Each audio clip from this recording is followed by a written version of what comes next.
안녕하세요. 사연에 빠지다의 DJ 민영입니다. 오늘 사연은 막장도 2배, 복수도 2배라고 하는데요. 과연 어떤 사연인지 함께 들어보겠습니다. 오늘도 2가지 사연이 준비되어 있으니까요. 끝까지 놓치지 마세요. 그럼 오늘의 사연 바로 시작할게요.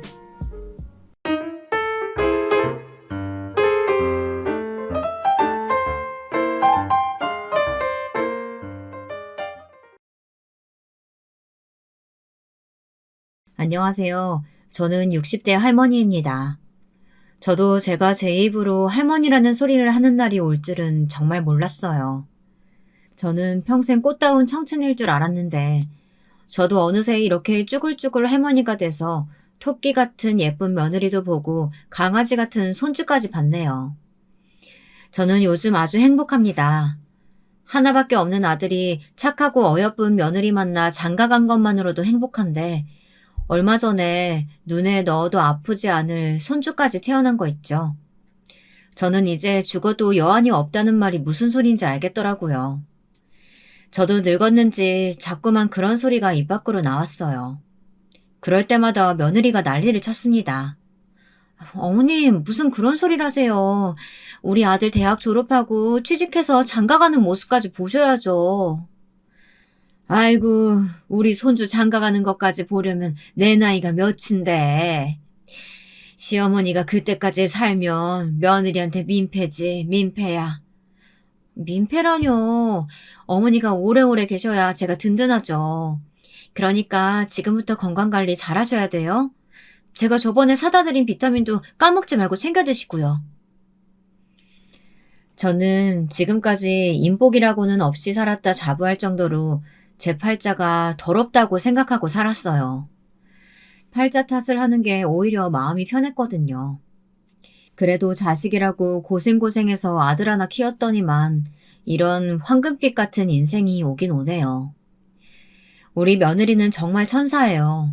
얼마나 착한지 제가 농담으로 우리 며느리는 똥도 오줌도 버릴 게 없다고 말할 정도죠.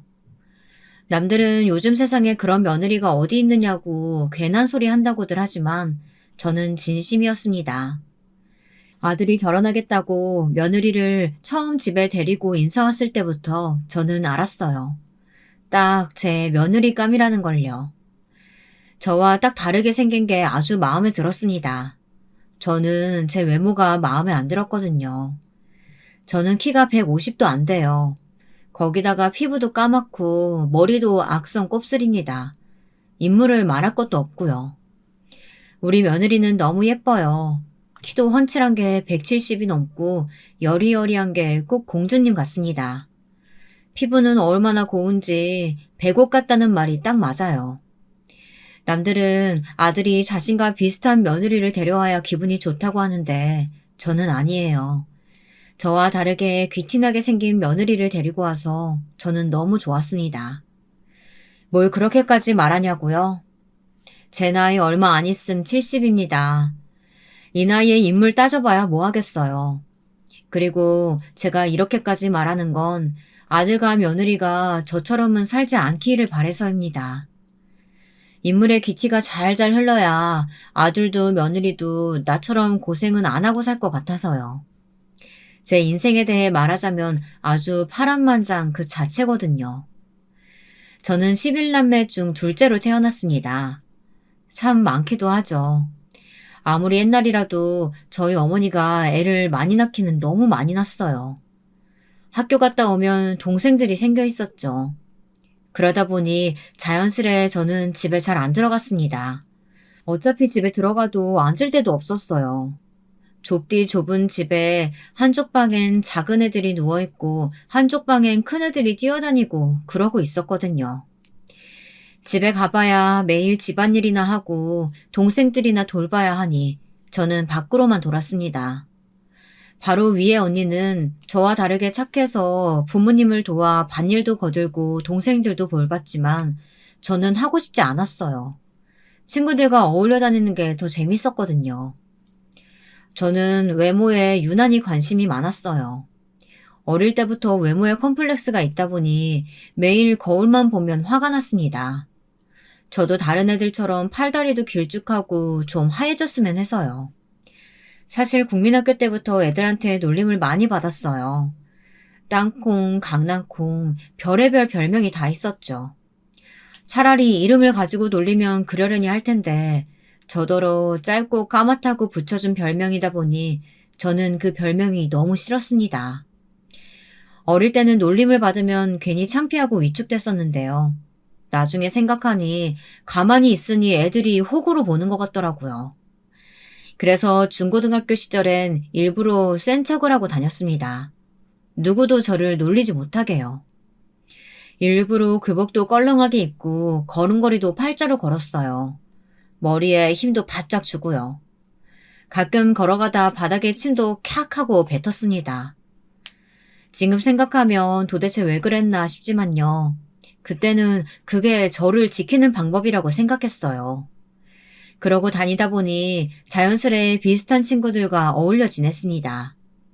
담배도 배우고 부모님 몰래 집에서 술도 한 병 훔쳐다가 친구들이랑 같이 먹기도 했어요. 제가 불량해 보이기는 했는지 동네의 남자애들까지 제 앞에서 말을 잘 못 걸더라고요. 국민학교 때 저를 땅콩이라고 부르던 녀석들까지도 말이죠. 고등학교에 들어갔을 때 일입니다. 하필이면 같은 반에서 절대 만나기 싫었던 애를 만나고 말았습니다. 같은 국민학교에 다녔던 애예요. 그 애 이름은 순덕입니다. 차순덕. 순덕의 아버지는 동네에서 유명한 알부자였어요. 순덕이는 고등학교 때부터 매일 학교에 신기한 것들을 가져와 자랑했습니다. 그러다 보니 애들은 다들 순덕이를 부러워했어요. 이 원피스 우리 아버지가 서울 갔다 오시면서 백화점에서 사다 주신 거다? 너희 백화점 가본 적 없지?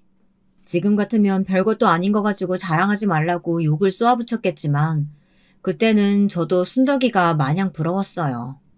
순덕이네는 집에 돈도 많은데 자식이 순덕이 하나였거든요. 순덕이는 집에서 공주처럼 사는 것 같았어요. 매일 학교에 예쁜 원피스에 반짝거리는 구두를 신고 다녔거든요. 저야 형제가 많은 집에서 북적거리며 살다 보니 매일 언니 옷을 물려받아 입어 새 옷은 입어본 적이 없었습니다. 그러다 보니 제 옷은 항상 낡아 있었죠. 친구들은 순덕이가 매일 예쁜 척하고 잘난 척해서 얄밉다고 하면서도 순덕이와 친하게 지내고 싶어 했습니다. 국민학교 때 순덕이는 여자애들 사이에서 항상 대장 노릇을 했어요. 순덕이 눈에 거슬리면 1년 동안 학교 생활이 고달플 정도였죠. 그런데 제가 특별히 순덕이에게 잘못한 것도 없는데 순덕이 걔는 자꾸만 저를 놀렸어요. 제 기억으로는 제 별명을 처음 부른 것도 순덕이 걔였어요. 너는 키도 땅콩만하게 옷도 땅콩 껍질처럼 항상 어두운 옷만 입더라? 그때는 키도 작고 집이 가난한 거에 항상 위축되어 있었을 때라 하고 싶은 말도 못하고 참고만 있었어요. 그러자 그 못된 년이 저를 호구로 봤는지 그때부터 은근 사람을 깔보더라고요. 제가 신은 운동화를 보고 어디서 샀냐고 묻고는 언니가 신던 거라고 하면 입을 가리고 킥킥 웃었어요. 너는 언니 없었으면 옷도 운동화도 없을 뻔했다. 언니가 있어서 얼마나 다행이야. 너 지금 나 옷 없다고 놀리는 거야? 나도 새로 산 옷이랑 운동화 많거든?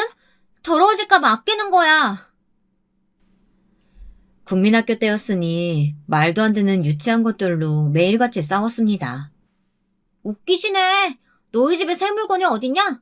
애들이 그렇게 많은데 다 헛물건이지. 그리고 너 애들이 하는 말 들었어? 너희 그 작은 집에서 애들이 쉬지 않고 줄줄이 나오는 게 꼭 돼지우리 같대. 제가 그날 하굣길에 얼마나 울었는지 몰라요. 아무리 그래도 남의 집을 가지고 돼지우리라뇨. 그때 제가 순덕이 그년 머리통이라도 한 대 쥐어박았어야 했는데 그러지 못한 게 평생 한이었습니다. 고등학교에 들어가서 순덕이를 만났을 때 잊고 있었던 어렸을 때 기억이 떠오르자 이왕 이렇게 된 거 오히려 잘 됐다고 생각하기로 했습니다. 순덕이 년한테 국민학교 때 당한 걸 이제라도 그대로 갚아줘야겠다 싶었거든요. 그런데 순덕이 인연은 뭘 잘했는지 뻔뻔하게 저를 보자마자 먼저 아는 척을 하더군요. 손까지 흔들면서 저에게 친한 척을 했어요. 땅콩, 우리 같은 학교네? 와, 신기하다. 근데 너는 어쩜 키가 하나도 안 컸냐? 완전 아직도 땅콩이네. 순덕이는 국민학교 때랑 변한 게 하나도 없었습니다. 여전히 싸가지가 없었어요. 저는 이제 순진했던 코올릭의 국민학생이 아니었습니다. 동네에서 노는 친구들과 어울려 다니며 담배도 피워봤고 술도 마셔본 나름 불량 고등학생이었어요. 순덕이는 원래도 좋아하지 않던 애다 보니 시작부터 기선제압을 해야겠다 생각했습니다. 그리고 자기 딴에는 저와 친한 척하고 싶었는지 몰라도 만나자마자 저를 땅콩이라고 부르는데 순간 화가 머리 끝까지 나더라고요. 저는 최대한 불량스러운 얼굴로 순덕이에게 다가갔습니다. 너 차순덕이구나. 너 설마 지금 나더러 땅콩이라고 부른 거야? 뭐야? 조그만 게 어울리지도 않게 왜 무게 잡고 그래? 친구들끼리 그렇게 부를 수도 있지. 친구? 내가 너 같은 찐따랑 무슨 친구야? 같은 국민학교 좀 나왔다고 자친구냐? 근데 너 교복은 어디서 훔쳐다 입었냐? 아, 촌스러. 너 앞으로 나한테 아는 척 하지 마. 쪽팔리니까. 제가 학교 다닐 때만 해도 위에 교복은 몸에 딱 맞게 입고 치마는 펑퍼짐하게 입는 게 유행이었어요. 저는 입학 전에 미리 교복을 바짝 줄여놨습니다. 어릴 때 애들한테 생김새로 놀림을 많이 받아서 그런지 저는 유행에 굉장히 민감했거든요. 반면 고등학교에 갓 입학했으니 순덕이는 무슨 엄마 옷을 훔쳐 입은 것처럼 교복을 펑퍼짐하게 입고 머리도 자르대고 자른 것처럼 촌스럽게 잘랐더라고요. 저는 순덕이의 교복을 비웃으면서 신나게 놀렸습니다. 국민학교 때 제가 당한 그대로 말이죠. 제 복수는 성공적이었어요. 자기밖에 모르고 자기 잘난 맛에 살던 순덕이가 첫날부터 저한테 무시당한 게 아무래도 충격이 컸나 봐요. 1학년 내내 아주 조용하더라고요. 제 눈도 똑바로 못 쳐다보고요. 그럴 만한 게 제가 동네에서 어울려 다니던 언니들이 학교에서 꽤 주름을 잡던 언니들이었어요. 공공연하게 저를 건드리면 언니들이 가만 안 둘 것 같은 분위기다 보니 누구도 저를 건드릴 수 없었죠.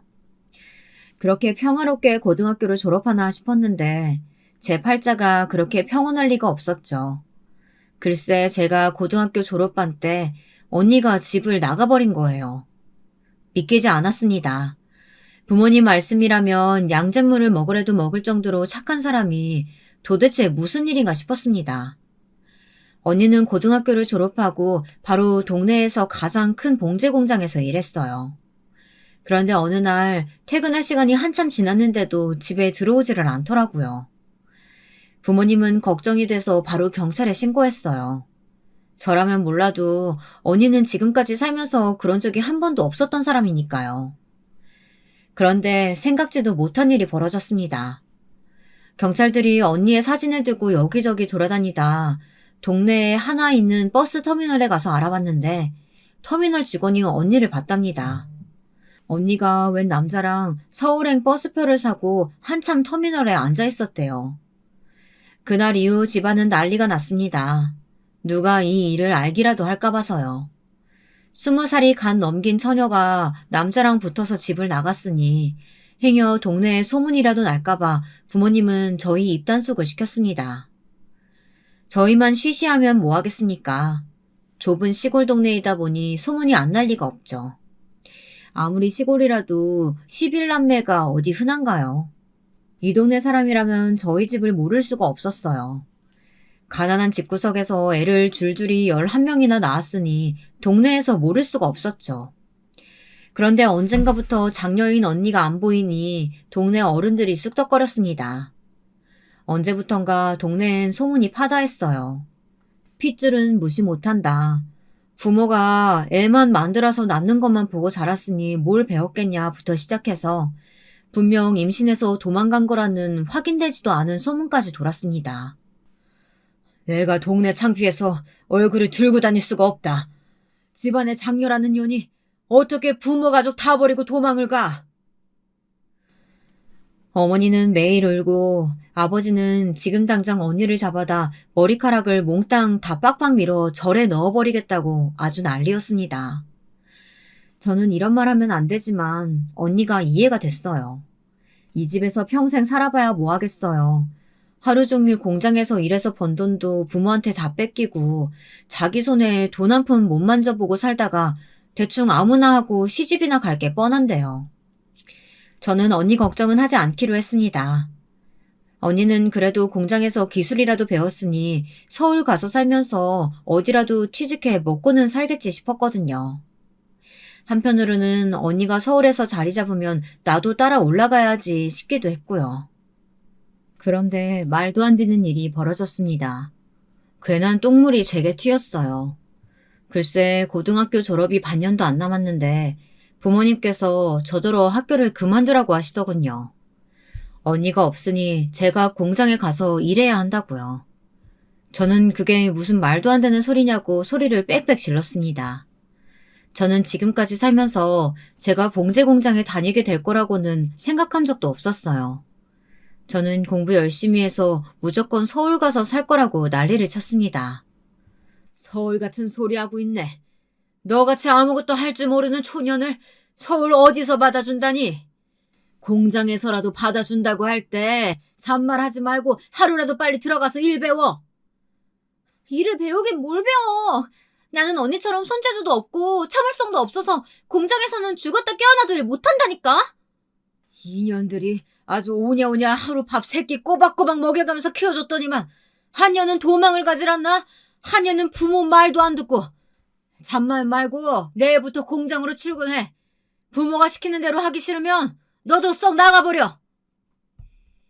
아버지는 손에 잡히는 대로 바닥에 내동댕이 치며 싫으면 나가버리라고 소리를 질렀습니다. 저도 생각 같아서는 이런 거지 같은 집구석 당장 뛰쳐나가버리고 싶었어요. 하지만 어쩌겠어요. 제가 지금 당장 어디를 가겠습니까? 돈도 한 푼 없고 갈 데도 없는데요. 저는 결국 다음 날부터 학교를 그만두고 어머니 손에 이끌려 언니가 다니던 공장에 들어갔습니다. 어머니는 제게 신신당부했어요. 언니가 그렇게 도망가 버렸으니 저라도 사장님 말씀 잘 듣고 같이 일하는 언니들 말 잘 들어야 한다고요. 저는 눈물이 왈칵 쏟아질 정도로 서러웠습니다.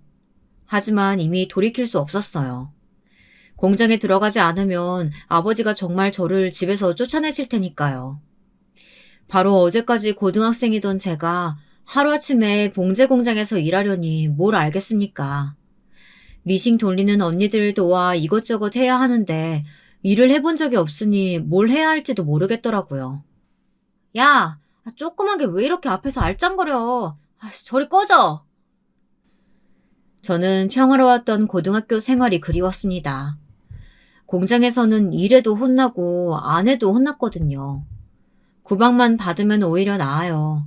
그냥 죄송하다고 하면 되니까요. 그런데 제가 없을 때 뒤에서 저를 가지고 씹어대는 건 정말 듣기 힘들었습니다. 제가 잠깐 자리만 비우면 아주 다들 신이 나서 험담을 해댔어요. 하루는 제가 들어온 것도 모르고 언니들끼리 저희 언니 욕을 하고 있더라고요. 제 언니가 남자랑 눈 맞아서 집 나갔다잖아. 소문에 그 남자가 유부남이란 말도 있어. 뭐? 유부남? 내가 걔 여우같이 생긴 게 뒤로 호박씨 깔 줄 알았다니까. 그러니까. 근데 저 동생년이란 년도 웃기지 않냐? 할 줄 아는 것도 없으면서 뭘 믿고 여길 들어온 거야. 뻔뻔한 것도 집안 내력인가. 너 그거 모르는구나? 쟤네 부모가 몇 년 전에 공장 사장한테 돈을 잔뜩 꺼가면서 큰딸을 직원으로 보낸 거라잖아.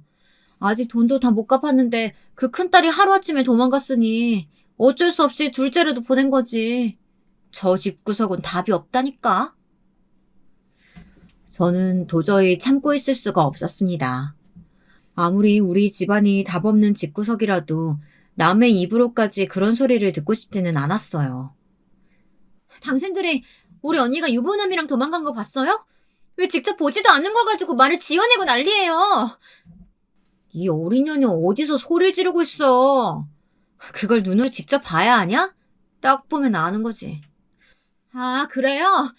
그럼 저도 지금 바로 나가서 다른 언니들한테 언니가 공장 사장이랑 바람났다고 말할 거예요. 딱 봐도 여우같이 생긴 게 그래 보인다고요. 뭐야? 인연이 이게 아주 제대로 돌았네?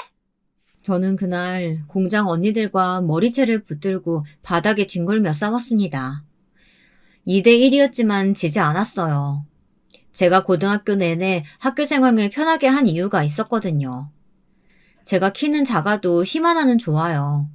둘 다 바닥에 눕혀놓고 아주 흠씬 때려줬습니다. 다른 언니가 와서 말리지 않았으면 둘 다 아주 그 요상한 입을 찢어버렸을 거예요. 제 싸움은 아직 끝나지 않았습니다. 저는 그제야 알았어요.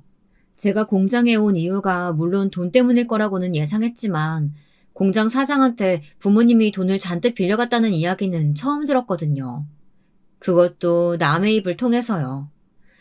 저는 그날 집에 가서 부모님께 아주 난리를 쳤습니다.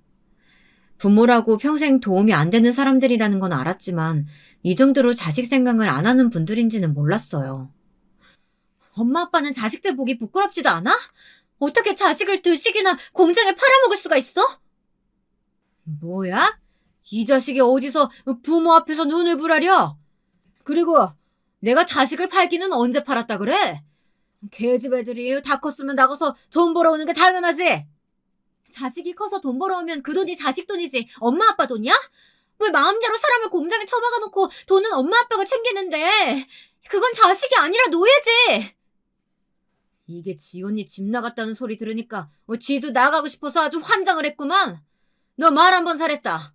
내가 너 아주 제대로 노예처럼 제값 받아서 팔아줄 테니까 아주 기대해. 아버지라는 인간은 원래 그런 사람이었습니다. 어머니가 뭐 좋다고 자식을 11명이나 낳았겠어요. 아버지가 하도 아들 타령하니 쉬지 않고 줄줄이 계속 낳으신 거예요. 저희 집은 애가 11명이라도 아들은 둘밖에 없어요. 온통 다 딸이에요. 아버지는 툭하면 딸은 시집 보내면 끝이라고 여자는 시집 가면 남편 집안 사람이라는 말을 입에 달고 살았습니다. 시집 가면 절대 친정에 올 생각은 하지도 말라고요. 저는 어릴 때부터 그 소리가 듣기 싫어 아버지가 그런 소리를 할 때마다 집을 나와버렸습니다. 그냥 친구들과 어울려 놀았어요. 그러다 보면 아버지 말을 좀 잊을 수 있었거든요. 그날 이후 공장에서는 아무도 저를 건드리질 않았어요. 공장에 제가 미친년이라고 소문이 났거든요. 저는 소문 따위는 상관없었습니다. 오히려 편하게 공장 생활을 할 수 있어서 좋았어요. 그러던 어느 날이었습니다. 저도 어느새 성인이 되고 공장 일도 적응이 돼서 나름대로 열심히 살고 있었어요. 그런데 웬일로 아버지께서 집에 들어오시더니 저부터 찾으시더군요. 저를 앞에 앉혀놓고 하시는 말씀이 어이가 없었습니다. 제 결혼 날짜를 정해왔다고 하더군요. 너희 고모가 아주 좋은 혼처 알아봐 주셨길래 내가 바로 날 잡고 오는 길이다. 여보, 아무리 그래도 얼굴도 모르는 사람이랑 애를 어떻게 결혼시켜요. 이 애패내가 지금 내가 한 말 못 들었어? 누나가 엄청 좋은 혼처라고 했다니까. 부모가 땅 부자에다가 장남인데 그 많은 땅 장가만 가면 무조건 장남한테 물려준다잖아. 그 집에만 시집가면 2년 팔자는 피는 거지 뭐. 아버지, 그게 말이 돼요? 내가 언제 아버지한테 팔자 고쳐달라고 했어요? 딸내미 가지고 장사할 생각하지 말고 내 앞날이나 막지 마요.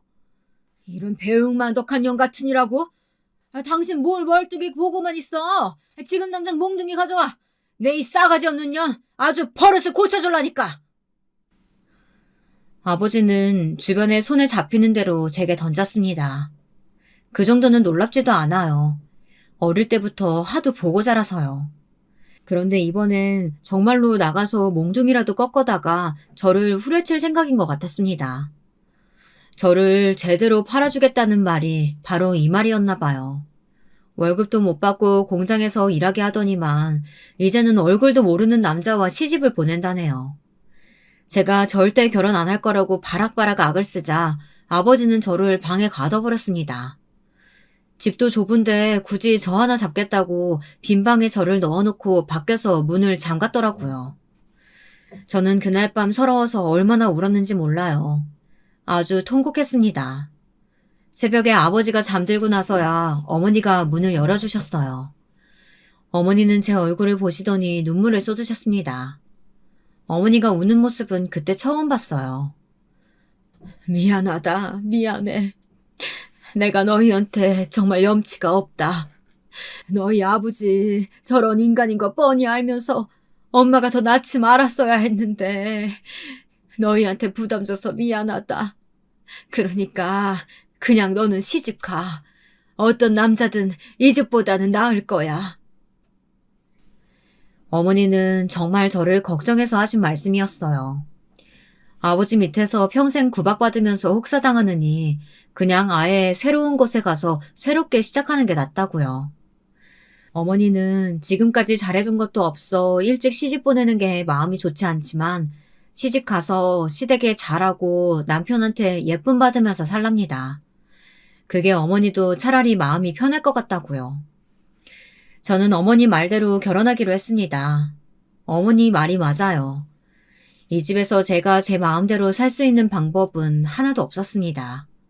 새로운 곳에서 새롭게 시작하는 게 더 나을 것 같았습니다. 결혼식 날짜가 고작 한 달 남았을 때 저는 남편감을 처음 만났어요. 단둘이 동네 다방에서 만났는데 남편은 저를 마음에 들어하지 않는 것 같았습니다. 제가 한눈에 알아볼 정도로요. 사실 제가 키도 작고 인물도 없다는 건 저도 알아요. 그렇다고 아주 못 봐줄 정도는 아니에요. 거기다가 남편감으로 나온 남자도 뭐 썩 봐줄 건 없었습니다. 키도 별로 안 크고 눈도 툭 튀어나온 게 메기같이 생겼더라고요. 서로 마음에 안 들어도 어쩌겠어요. 이미 부모님들끼리 정해놓은 짝인걸요. 요즘 사람들은 절대 이해하지 못하겠지만 그때는 그랬습니다. 다들 나이들만 먹었지 여자가 뭐고 남자가 뭐고 잘 몰랐어요. 한두 번 얼굴 보고 바로 첫날 밤을 치르고 그랬으니까요. 그래도 자식만 잘 낳고 다들 잘만 살았습니다. 저도 그렇게 시간이 흐르는 대로 그냥 살자 이렇게 마음먹었습니다. 남편한테 사랑받고 시부모님한테 잘하다 보면 저도 언젠가 남들과 비슷하게는 살 수 있지 않을까 기대하면서요. 하지만 제 기대는 금세 부서졌습니다. 제 결혼 생활도 그 전과 별반 다르지 않았어요. 부모한테도 사랑 한 번 못 받아본 제가 누구한테 사랑을 받겠어요. 저는 결혼식을 올리고 신혼 첫날 밤부터 남편과 각자 이불을 덮고 잤습니다. 거사를 치르자마자 남편은 몸을 획 돌리고 돌아서 잠들었어요. 저는 첫날 밤부터 남편 등을 보고 잤습니다. 신혼 때는 그나마 한 방에서라도 잤는데 아들이 태어나니 남편이 아예 다른 방에 가서 자겠다고 하더군요. 새벽에 애가 하도 깨서 잠을 한숨도 못 자겠어. 아침 일찍 밭에 나가야 되는데 가장이 잠은 자야지. 그때는 남편 말이 맞는다고 생각했어요. 아들이 어릴 때라 새벽에 2시간마다 깨서 울다 보니 남편이 거의 자지 못했거든요. 새벽부터 일하러 가는 사람 잠이라도 잘 재우자 싶어 저는 그러라고 했습니다. 어느 날이었습니다. 제가 아들을 재우다 그만 저도 깜빡 졸았나 보더군요. 깨서 시계를 확인했더니 남편 참을 가져다 줄 시간이 훌쩍 지났더라고요. 저는 깜짝 놀라서 벌떡 일어났습니다. 그런데 그때 방 밖에서 남편 목소리가 들렸어요. 시어머니와 이야기를 나누고 있는 것 같더라고요. 당시에 시부모님과 함께 살았거든요. 아무래도 제가 참을 가지고 오지 않으니 남편이 아예 집으로 온 것 같았습니다. 저는 깜빡 잠들었다고 말하며 방문을 열고 나가려던 참이었는데 하필이면 그때 제가 절대 듣지 말았어야 할 말을 듣고 말았습니다. 애 낳은 지 얼마나 됐다고 벌써 각방을 쓰고 그래. 애들 터울 많아봐야 좋을 거 없어. 첫째 100일도 지났으니까 이제 바로 둘째 가져야지. 어머니가 무슨 말씀 하시는지는 아는데요. 저 지금까지 많이 참았어요. 아들 하나 낳은 것도 기적이라고요. 그게 무슨 소리야? 네가 참기는 뭘 참았다는 거야? 애 엄마요. 저도 부모님 생각해서 어떻게든 잘 살아보려고 하는데 애 엄마 얼굴 보고는 도저히 마음이 동하질 않는다고요. 어이구, 이 철딱선이 없는 놈아. 여자 인물 좋아봐야 딴짓이나 하지. 뭘 그런 걸 따져. 우리처럼 손 귀한 집안에서 단번에 아들 낳은 거 봐라. 저 집 구석에 재물은 없어도 새끼 하나는 기똥차게 난다니까. 그러니까 딴 생각 말고 아들 하나만, 딱 하나만 더 낳아. 아, 진짜 제가 무슨 짐승이에요. 마음도 없이 새끼만 낳게. 저 상판떼기 보고는 도저히 못하겠으니까 어머니도 이제 그만하세요. 저는 그대로 바닥에 주저앉아 입을 틀어막고 울었습니다. 살다 살다 매기같이 생긴 새끼한테 저딴 소리를 듣는데 너무 억울하고 제 팔자가 너무 기구해서요. 너무 서러웠어요. 남편의 목소리와 말이 화살처럼 가슴에 깊게 박혀 빠지질 않았습니다. 그날 이후 저는 남편 얼굴도 쳐다보질 않았어요. 눈만 마주쳐도 소름이 돋았습니다. 아들은 아직 돌도 되질 않았는데 앞으로 어떻게 이 집에서 살아야 할지 막막하기만 했어요. 시어머니는 제 속도 모르고 매일매일 둘째 타령을 하셨습니다.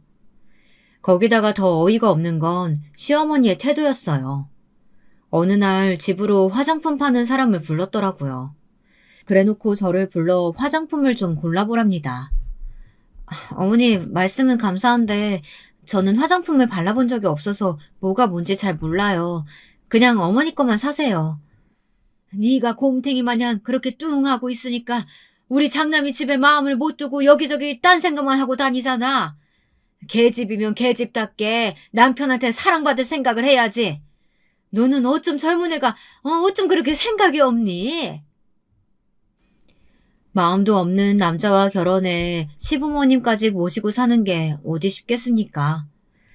저도 결혼 전 친정 어머니께서 시부모님께 사랑받고 남편과 사이좋게 지내라고 하신 말씀을 지키기 위해 참은 것뿐입니다. 거기다가 궁금하지도 않은 남편 속마음까지 알게 돼 착잡한 와중에 계집이면 계집답게 남편한테 사랑받을 궁리를 해야 한다는 시어머니의 말을 들으니 정말 참을 수가 없었습니다. 표정 관리가 되질 않더군요. 제가 왜 남편한테 사랑받으려고 노력해야 되는데요? 남편이라고 예쁜 구석이 하나도 없는데 왜 저만 노력해야 하냐고요. 저는 저도 모르게 화가 나 그만 시어머니에게 버럭 소리를 질러버렸습니다. 결혼하고 지금까지 살면서 제가 처음으로 그런 모습을 보였으니 시어머니는 놀라서 어안이 벙벙하신 것 같더군요. 어머, 애미야, 네가 지금 상황 파악이 안 되나 본데 네가 우리 집에 시집 온 이유가 뭐니? 며느리로서의 본분을 다하기 위해서잖아. 그럼 며느리로서 대를 잇고 남편 내조에 신경 써야지. 대를 잇고 내조 잘하려면 화장품 사서 발라야 하나요? 남자들이 밖에 나가면 길거리에 깔린 게 여잔데 매일 보는 마누라한테 마음이 끌리겠니? 그러니까 여자가 알아서 집에서 좀 가꾸고 꾸미면 좋잖아. 더는 싸울 힘도 없었습니다. 더 말하고 싶지도 않았어요. 말 같아야 말을 섞죠. 그런데 얼마 뒤 일이 터졌습니다. 남편이라는 인간은 결국 제 한계를 시험했어요. 남편이 바람을 피웠습니다. 최근에 참때만 되면 어디를 그렇게 사라지나 했더니만 동네 다방을 매일같이 드나들었더라고요. 어리고 예쁜 다방년한테 푹 빠져서 아주 정신을 못 차린다고 동네에 소문이 파다하더군요. 시어머니 금가락지랑 팔찌까지 훔쳐다가 그년한테 갖다 줬다네요. 저는 남편에게 따져 물었습니다. 우리가 아무리 마음은 없어도 아들까지 낳고 산 부부 사이인데 어떻게 이럴 수가 있냐고요.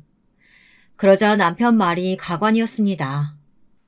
나라고 내 아들 새끼 놔두고 딴 여자 품에 안기고 싶겠어? 근데 어떡해. 당신한테는 전혀 그런 마음이 생기질 않는데. 못생겼으면 좀 귀엽기라도 하든가. 이건 뭐 인물도 없으면서 성격까지 빡빡하니까 내가 도대체 어느 구석 보고 당신이랑 정붙이고 사냐?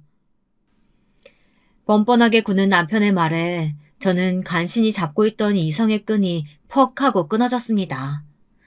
저도 모르게 옛날 습관이 나오고 말았어요.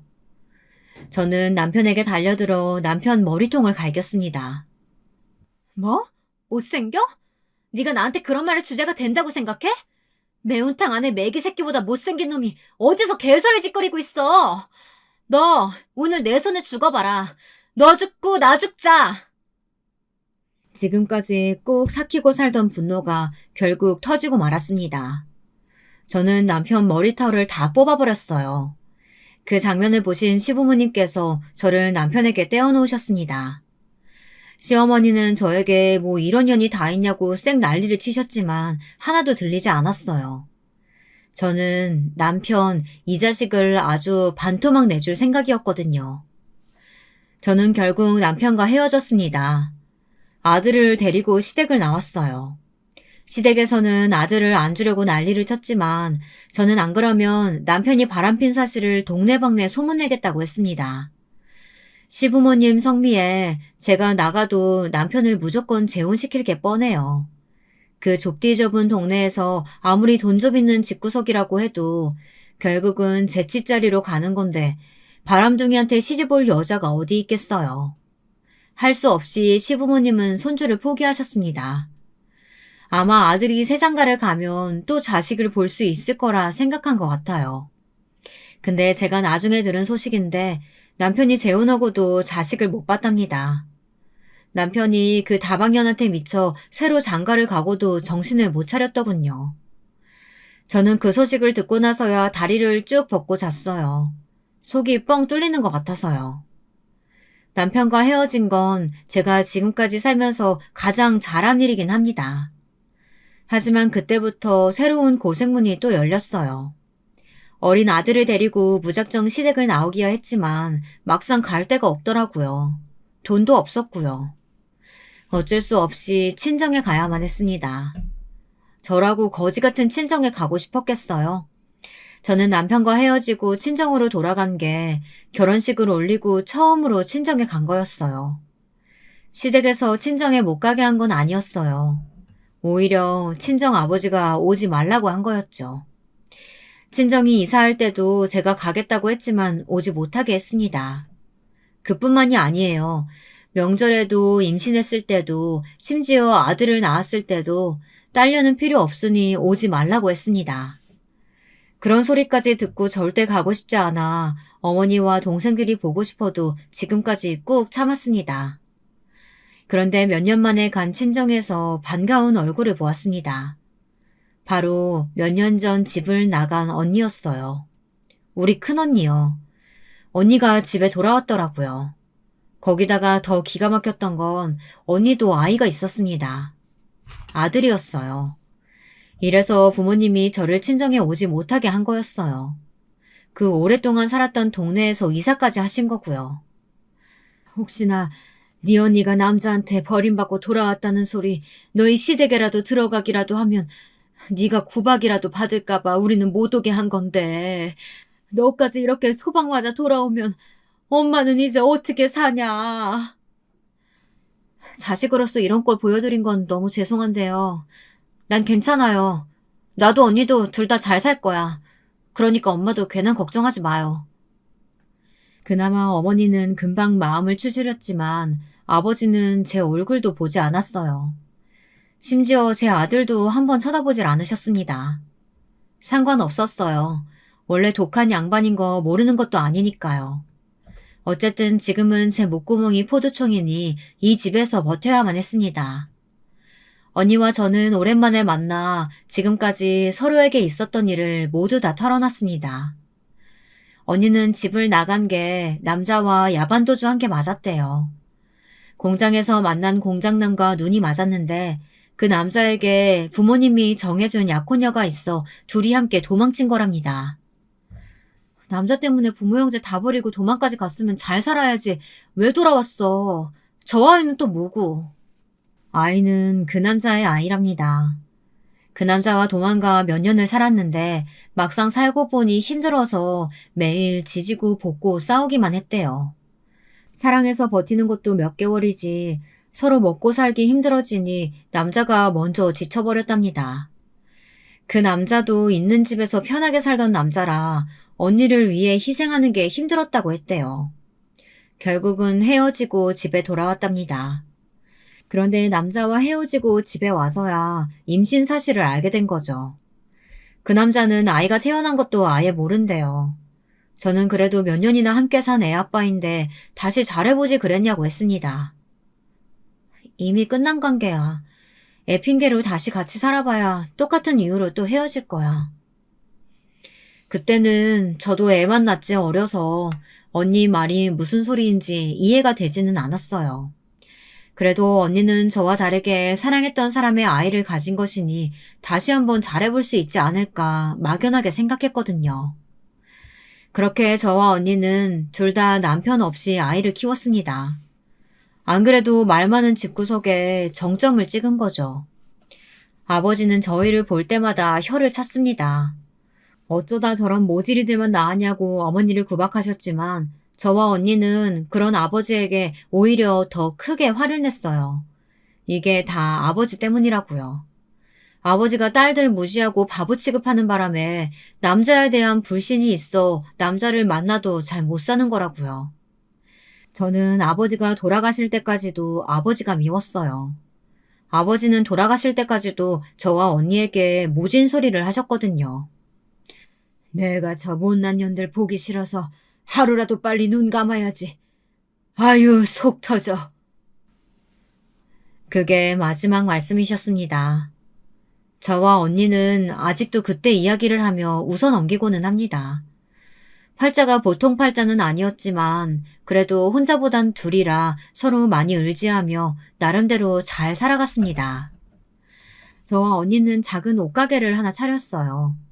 총구석이긴 해도 가장 사람들이 많이 다니는 읍내에 제일 번화가에 다녔습니다.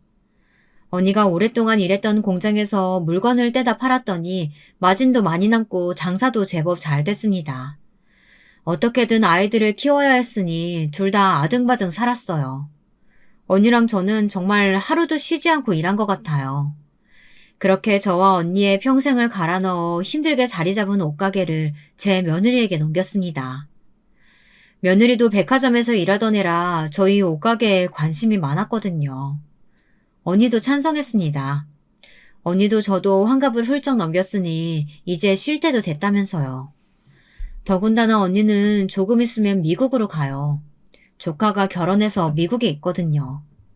조카가 매일 전화해서 가게 그만두고 미국으로 들어오라고 했는데도 언니는 계속 거절했어요. 외국에 한 번도 가본 적 없는데 어떻게 그 넓은 땅에 가서 사냐고요. 그래도 다행이에요. 저도 언니도 젊어서는 고생만 했는데 자식들이라도 다 잘 커서 제 앞가림은 하고 사니까요. 저는 며느리에게 가게를 넘기고 매일 언니랑 놀러 다녔어요. 언니랑은 평생을 같이 붙어서 살고 가게도 같이 했는데 어쩜 여행을 같이 가도 또 할 말이 많더라고요. 그러던 어느 날이었어요. 제가 여행을 다녀오다 며느리 생각이 나서 휴게소에서 호두과자를 사왔습니다. 며느리가 호두과자를 좋아하거든요. 저는 따뜻할 때 먹이고 싶어서 가게로 갔습니다. 그런데 가게에서 말도 안 되는 장면을 목격하고 말았어요. 글쎄 어떤 아줌마가 제 며느리 머리끄댕이를 잡고 흐늘고 있더라고요. 손님 제발 그만 좀 하세요. 내가 좋은 말로 할 때 당장 환불하라고 했지. 젊은 년이 왜 말귀를 못 알아쳐먹어. 뒤지기 싫으면 지금 당장 내 돈 내놔. 무식한 여편네가 감히 제 며느리 머리채를 잡고 여기저기를 퍽퍽 내리치고 있었습니다. 저는 생각할 것도 없이 그 여편네에게 달려들었어요. 그런데 믿을 수 없는 일이 벌어졌습니다. 글쎄 그 미친 여편네가 분명 제가 아는 사람이었어요. 순덕이, 제 고등학교 동창인 차순덕이었습니다. 순덕이 인연이 며느리 가게에서 한 달 전에 사간 옷을 환불해달라고 가져왔다네요. 그것도 벌써 몇 번은 입고 빤 옷을 가지고 말이죠. 야, 너 차순덕 맞지? 너 미쳤어? 감히 내 며느리한테 뭐 하는 짓이야? 뭐야? 인연이 네 며느리라고?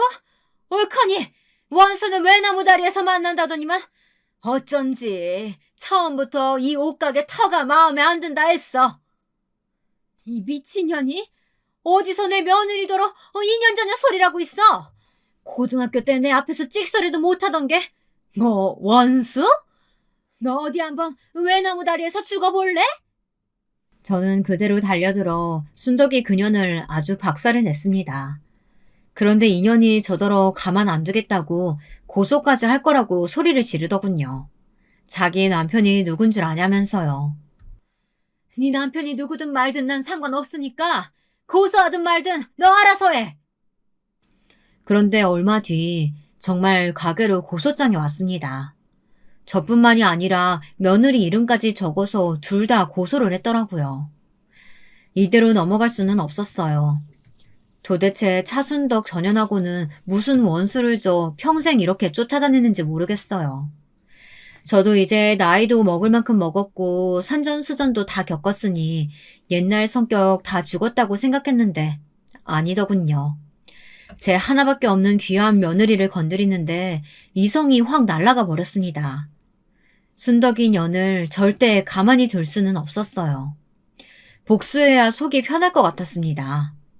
저는 며느리를 달래 집에 보내놓고 그 길로 언니에게 전화를 했어요. 뜬금없이 언니 이야기가 여기서 왜 나오냐고요?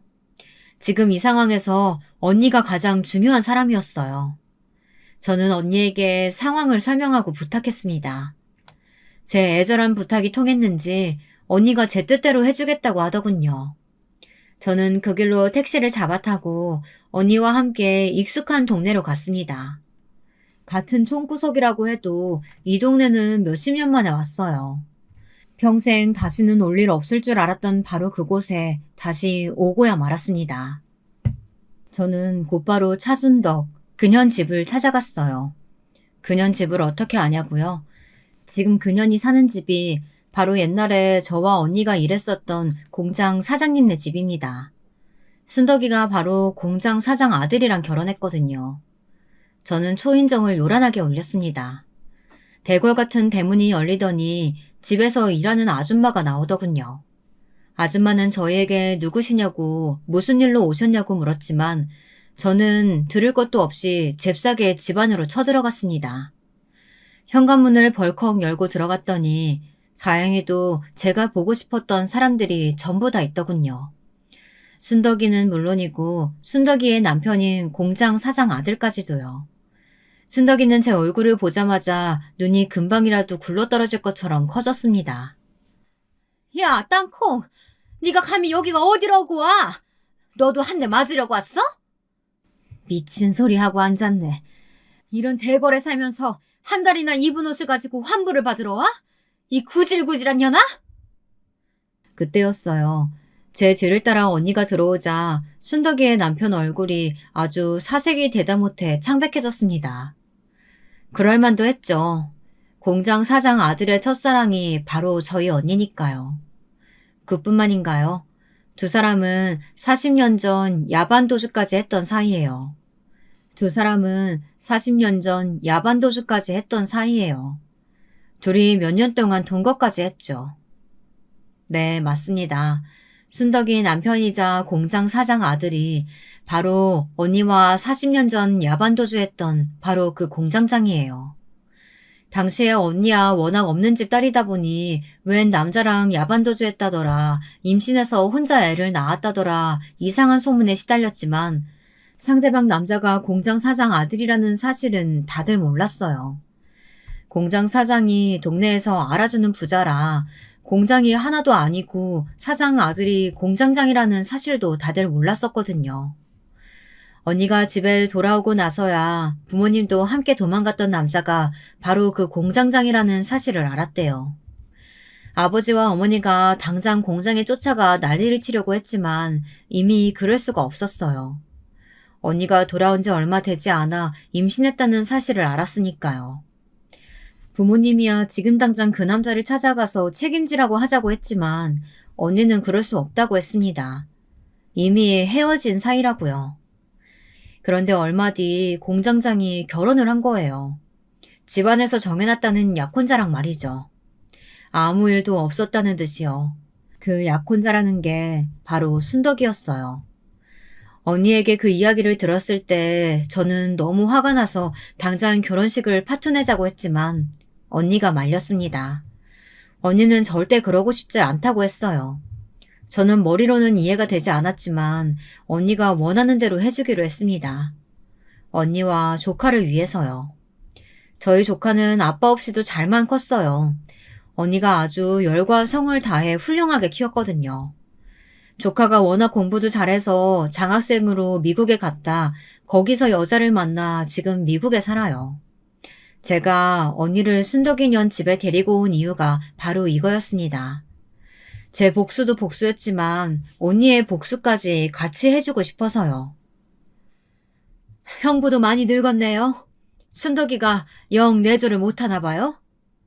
형부? 무식한 년아. 네가 아무리 고등학교도 졸업 못했어도 그렇지. 친구 남편한테 형부가 뭐니 형부가. 무식한 건 너 같은데? 차순덕. 네 남편 내 형부 맞아. 우리 언니랑 몇 년 동안 동거하고 둘 사이에 아들도 하나 있거든. 제 말에 순덕이뿐만 아니라 순덕이 남편 공장장까지 얼굴이 새하얗게 질렸더군요. 놀랄만도 하죠. 자기는 아무 일 없다는 듯 총각 행세하고 장가를 갔지만 언니는 평생 두 사람 사이에 아들을 키우고 있었으니 당연히 기가 막히겠죠. 못 믿을 것 같아서 우리 조카 결혼식 사진 가져왔어. 유전자 검사니 뭐니 할 필요도 없는 게 딱 봐도 알 거야. 네 남편 젊을 때랑 너무 똑같이 생겼거든. 이 미친년이 돌았나? 너 지금 거짓말하는 거 다 알아. 나한테 아무리 복수하고 싶어도 그렇지. 내가 이딴 얘기 믿을 것 같아? 여보, 왜 가만히 있어? 이 미친년들 빨리 쫓아내. 차순덕은 자기 남편 팔에 매달려 저와 언니를 빨리 쫓아내라고 소리를 질렀지만 순덕이 남편은 창백해진 얼굴로 저희 언니에게 다가왔습니다. 그러더니 제 말이 사실이냐고 그때 아이를 가진 게 맞냐고 묻더군요. 순덕이는 자리에서 팔짝 뛰어대면서 왜 우리 말을 믿냐고 빨리 내쫓으라는 말만 되풀이했습니다. 내가 당신을 아는데 절대 이런 거짓말할 사람 아니지. 아이 사진 좀 볼 수 있을까? 당신 미쳤어! 지금 뭐 하는 거야! 순식간에 집안은 난리가 났습니다. 순덕이 년이 화를 참을 수가 없었는지 길길이 날뛰면서 눈에 보이는 물건을 마구 던졌습니다. 그 와중에도 순덕이 남편은 지 핏줄을 알아봤는지 사진을 끌어안고 바닥에 주저앉더군요. 후회할 만하죠. 누가 봐도 순덕이 같은 년을 지금까지 사랑해서 살았을 것 같지는 않았거든요. 순덕이 남편은 언니에게 아들을 한번 꼭 보고 싶다고 했습니다. 내 아들 보여주려고 여기까지 온 거 아니야. 당신이 나 버리고 딴 여자랑 얼마나 잘 살았나 그거 한번 보러 온 거지. 근데 나 버리고 가서 만난 여자가 기껏처럼 무식한 여자야? 당신도 참 불쌍하다.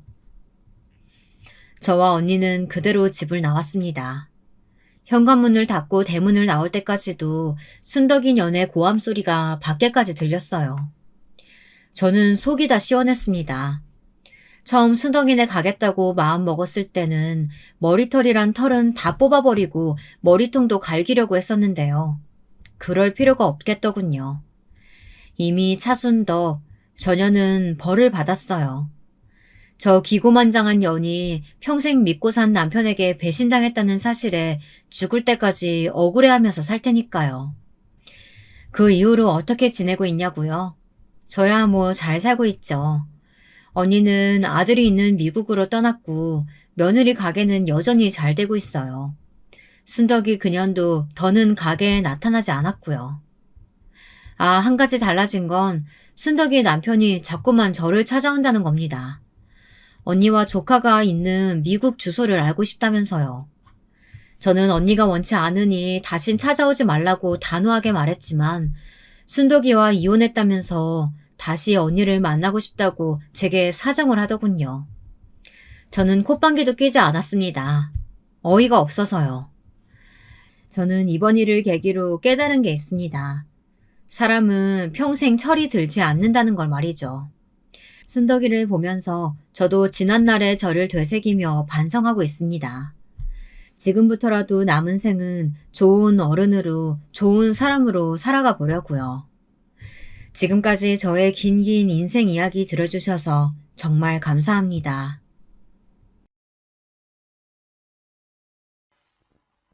안녕하세요. 경기도 남양주시에 사는 50대 주부입니다. 제 인생에서 가장 큰 미친 분을 말하라 하면 저는 경찰인 아버지를 말할 것 같은데요. 아버지께선 저희 동네 파출소 소장이셨습니다. 늘 새벽같이 일어나 동네 한 바퀴를 도시고 출근하셔선 자신의 임무에 최선을 다하셨던 분이기에 아직도 아버지를 생각하면 제복이 가장 먼저 떠오르는데요. 사실 저희 아버지는 동네의 영웅과도 같은 분이셨어요. 몸이 불편하신 할머니들을 돕는 건 물론이고 누군가 실종이 되었다 하면 가장 먼저 빨리 나가 수색 작업을 벌이셔서 안전하게 귀가시키는 분이셨어요. 그러니 동네 사람들은 저를 보면 아버지의 딸이라는 이유로 잘 대해주시고 또 귀하게 여겨주셨습니다. 영은아, 이거 먹어라. 배고프지? 내가 인절미떡을 좀 했는데 많이 남아서. 너 먹고 나면 남은 거 엄마도 갖다 드리고 아빠도 갖다 드려라. 다름이 아니라 내가 저번에 소장님께 도움을 좀 받았거든. 아, 네, 감사합니다, 아주머니. 동네 시장만 가도 떡집 파는 아주머니부터 나물 파시는 할머니들까지 저만 보면 뭔가를 쥐어주시려 안달이었어요. 그래서 저희 집엔 맛있는 먹거리가 가득 쌓여 있었고 저와 동생은 하루라도 배를 굶은 날이 없었죠. 친구들은 이런 저를 부러워하곤 했습니다. 제가 생각해도 아버진 정말 마을의 영웅 같은 분이셨는데요. 어느 날인간 이런 일도 있었어요. 어떤 할머니가 죽기 전에 자신의 아들을 보고 싶다며 아버지를 찾아오셨는데요. 내가 암이에요. 곧 죽을 병에 걸렸습니다. 근데 떠나기 전 마지막으로 보고 싶어요. 한 번만이라도요. 그러니까 헤어진 지 30년 정도 되셨고, 이름은 김민수고요. 다른 건 기억나시는 거 없으세요? 여기 목 뒤에 점이 있어요. 큰 점. 네, 점이 있고요. 솔직히 다른 분들은 모두 헤어진 지 그리 오래된 사람은 못 찾는다며 난색을 표하셨지만 저희 아버지만 할머니 말씀을 들어주셨어요. 그리고 최선을 다해보겠다고 하시며 1년간 조회하고 발로 뛰어다니며 알아보셨죠. 그런 아버지의 모습을 보며 어떤 사람들은 미련하다고 하시기도 했지만 결국 아버지는 할머니의 아들분을 찾으셨고 헤어진 모자는 30년 만에 극적으로 상봉할 수 있게 되었어요. 나중에 아버지는 이 일을 두고 그저 운이 좋았다 말씀하셨지만 저는 알고 있었죠. 그 속엔 아버지가 흘린 땀이 무수하다는 것을요. 하지만 그렇다고 해서 아버지의 일이 좋았던 것만은 아닙니다. 마을 사람들에게는 영웅이었지만 저희 가족은 항상 아버지의 걱정을 달고 살아야 했으니까요. 특히 어머니는 아버지가 늦으시는 날은 아버지가 들어오실 것을 대비해서 문까지 활짝 열어두시며 잠을 설치곤 하셨어요. 바로 이 일 때문인데요. 어느 날 실종자가 발생했다는 주민신고로 아버지께서 다른 경찰분들과 야간 시간대에 산 근처를 수색하고 계셨습니다. 실종자가 지적장애 여자였기 때문에 당시 부모님이었던 신고자는 무척이나 가슴이 불안할 수밖에 없었죠. 아버지도 그 상황을 알고 계셨기에 더 최선을 다하셨을 겁니다. 근데 야간이고 산속이니 손전등을 들었다 해도 앞이 제대로 보일 리가 없잖아요. 아버지께서 그만 발을 헛디뎌서 추락사고를 당하시고 만 거예요. 어머니와 저는 그 소식을 듣자마자 병원으로 달려갔고 침대에 의식을 잃고 쓰러져 있는 아버지를 볼 수 있었죠. 아버지! 아이고, 영은 아빠, 이게 무슨 일이에요?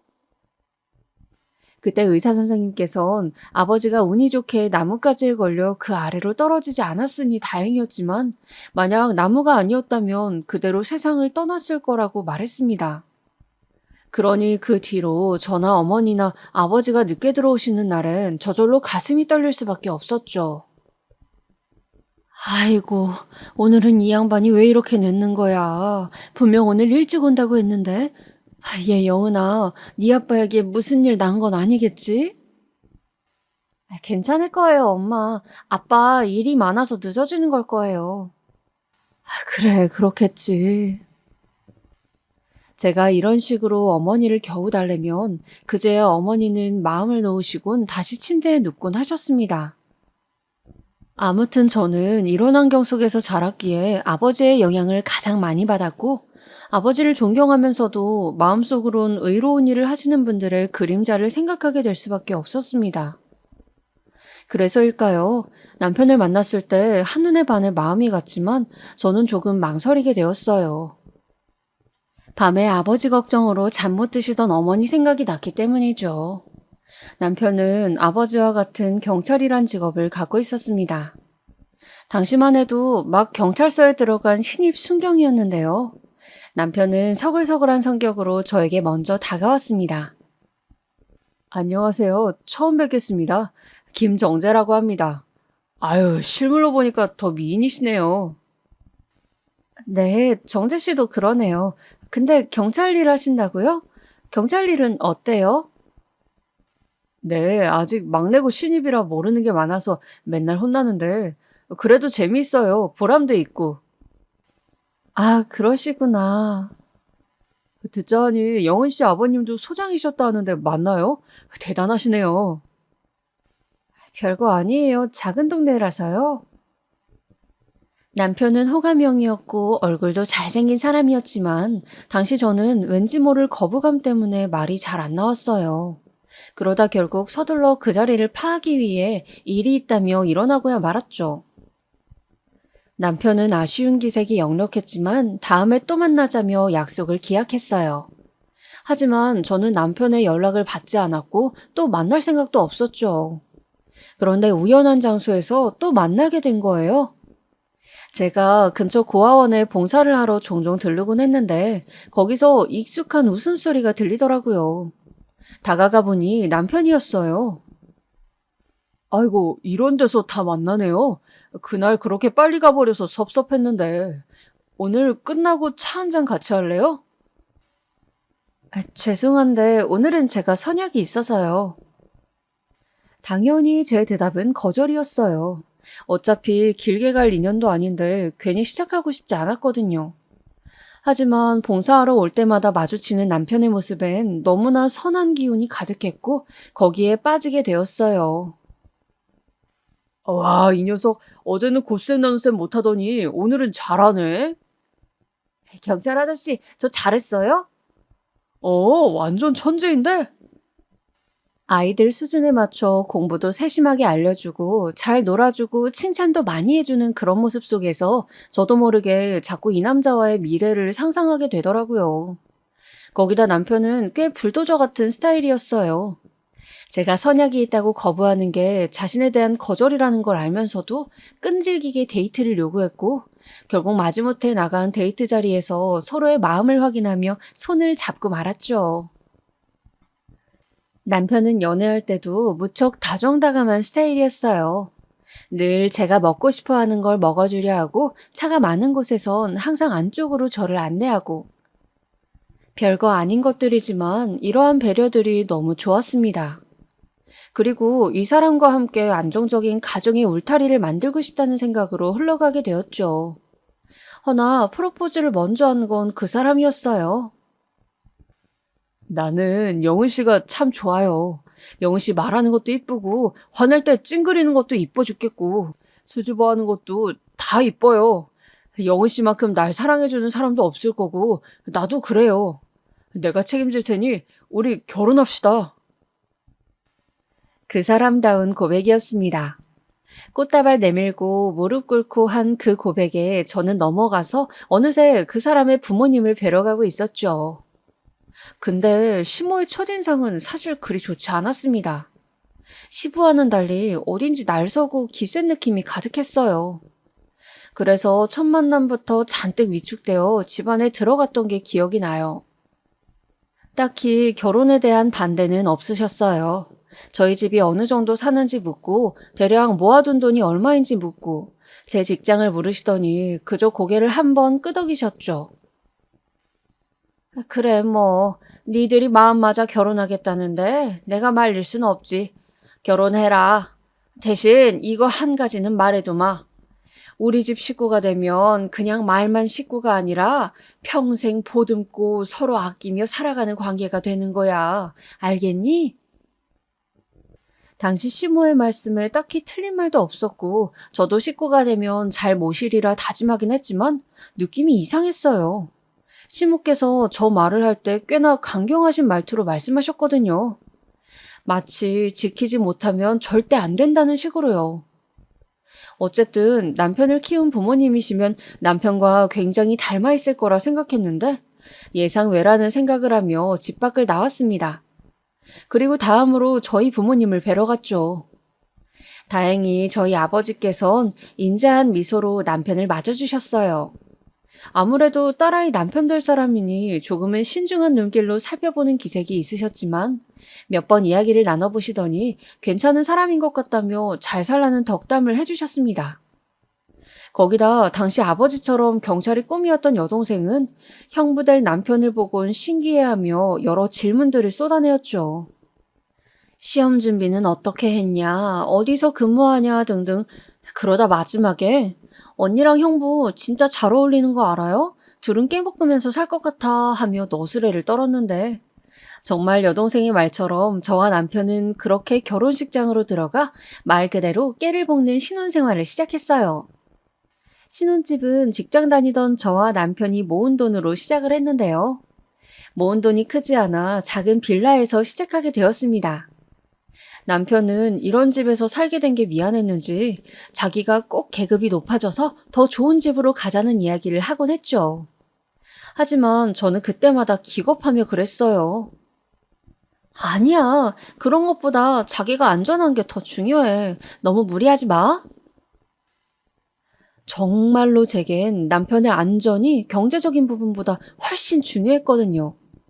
경제적인 부분이야 제가 함께 벌면 되니 책임을 나눌 수 있지만 건강은 그 누가 나눠줄 수 있는 게 아니잖아요. 하지만 어째서 저의 불길한 예감은 늘 적중하는 걸까요? 저희의 꿈만 같은 신혼생활은 역시나 우려하던 일이 터지고 말았습니다. 그날은 남편의 생일이었어요. 케이크도 준비하고 남편 좋아하는 불고기도 해서 한 상을 준비해 놓았는데 들어오질 않더라고요. 무슨 일인가 싶어 기다리다가 저도 모르게 잠에 들고 말았는데 갑자기 누군가 문을 두들기는 소리가 들리더군요. 나가보니 남편의 동료 경찰관이었어요. 그분은 숨을 헐떡이며 끔찍한 사실을 전했습니다. 걱정하실까봐 제가 왔어요. 지금 형이 다쳐서 병원에 있거든요. 뭐라고요? 슬리퍼도 짝짝이로 신은 채 곧바로 남편이 있는 병원으로 택시를 타고 갔고 그곳에서 인상을 잔뜩 찡그리며 쉬는 소리를 내는 남편과 상처를 꿰매고 있는 의사 선생님을 발견할 수 있었어요. 여보. 왔어? 놀랐지? 괜찮기는 어떻게 된 거야? 많이 다친 건 아니고 도로에서 술 취한 행인이 갑자기 도로로 뛰어드는 바람에 말리려 했는데 하필 깨진 소주병 쪽으로 넘어져서. 그래도 이만하면 천만다행이지. 남편은 천만다행이라고 차가 없으니 망정이었다고 실없이 웃었지만 저는 순간 아버지가 떠올라 남편의 등을 찰싹찰싹 때리고 말았습니다. 근데 갑자기 뒤에서 남편을 부르는 목소리가 들리더군요. 돌아보니 시모였어요. 시모는 남편을 덥석 껴안으며 괜찮냐 물었습니다. 그리고 저를 노려보시더라고요. 순간 시모의 날카로운 눈길에 몸이 흠칫 반응했습니다. 왜 그러시지? 내가 뭘 잘못했나 하는 생각들이 스쳐 지나갔죠. 그런데 그 사건으로 시모가 많이 예민해지셨는지 일주일에 한 번씩 저희 신혼집을 들리기 시작하셨어요. 처음엔 남편에게 줄 곰국을 준다는 명목이셨죠. 하지만 시간이 지나니 명목도 사라지고 막상 오시면 하시는 거 없이 빈둥빈둥 TV만 보시더라고요. 거기다 시어머니는 꼭 집안일에 관한 잔소리도 같이 얹으시더라고요. 내가 저기 아까 냉장고를 한번 열어봤는데 세상에 인스턴트 음식이 너무 많더구나. 힘든 일 하는 애인데 최대한 그런 건 자제해야 하지 않겠니? 네, 어머니? 이 새우튀김이요? 이거 남편이 맛있다고 하길래 넣어놨는데. 너 왜 내 말을 잘라 먹니? 네 남편이 좋다고 해도 네가 말려야 할 거 아니야? 너 내가 그때 당부했던 거 한 귀로 듣고 흘렸니? 아니요, 어머님. 저 이 사람 음식 신경 많이 써요. 몸에 좋은 것들 있으면 꼭 해먹이고요. 네가 나만큼 내 아들을 생각하겠니? 내 배로 낳은 아들인데 나만큼 생각하겠냐고? 내가 곰국 저거 왜 끓여다 갖다 줬겠니? 네가 안 할 거 아니까 내가 한 거다. 아직도 모르겠니? 아, 됐다. 나 이제 갈련다. 어머니, 잠시만요. 그렇게 시몬은 일방적으로 버럭 화를 내시며 떠났고 저는 어찌해야 할 바를 모르고 있다 한숨만 푹푹 내쉬며 남편을 맞이했습니다. 남편은 제 얼굴을 보고 무슨 일이 있단 걸 알아챘죠. 아니, 사실 오늘 어머님이 오셔서 당신 주려고 사놓은 튀김 보고 너무 뭐라 하시는 거야. 나도 당신 생각해서 사다 놓은 건데. 아, 그랬어? 아유, 우리 엄마가 또 아들 걱정 지나치게 하셨네. 알겠어, 걱정하지 마. 내가 엄마한테 잘 말할게. 앞으로는 우리 집 오는 것도 줄여달라 할 거고. 그것보다 대체 어머님이 날 왜 싫어하시는 거지? 내가 뭘 잘못했나? 솔직히 말해, 저는 어머님이 갑자기 저렇게 저한테 무례하게 행동하시는 이유가 더 궁금했어요. 물론 결혼 전에도 절 그리 마음에 들어하는 기색은 아니었지만 결혼 후 사람이 변했다 싶을 정도로 달라지셨거든요. 그래서 그 이유를 곰곰이 생각하다가 한 가지 일화가 떠올랐는데요. 남편도 이 말을 듣더니 심각한 표정이 되어 맞는 것 같다고 하더라고요. 사실 결혼한 지 얼마 안 된 신혼 초기에 이런 일이 하나 있었어요.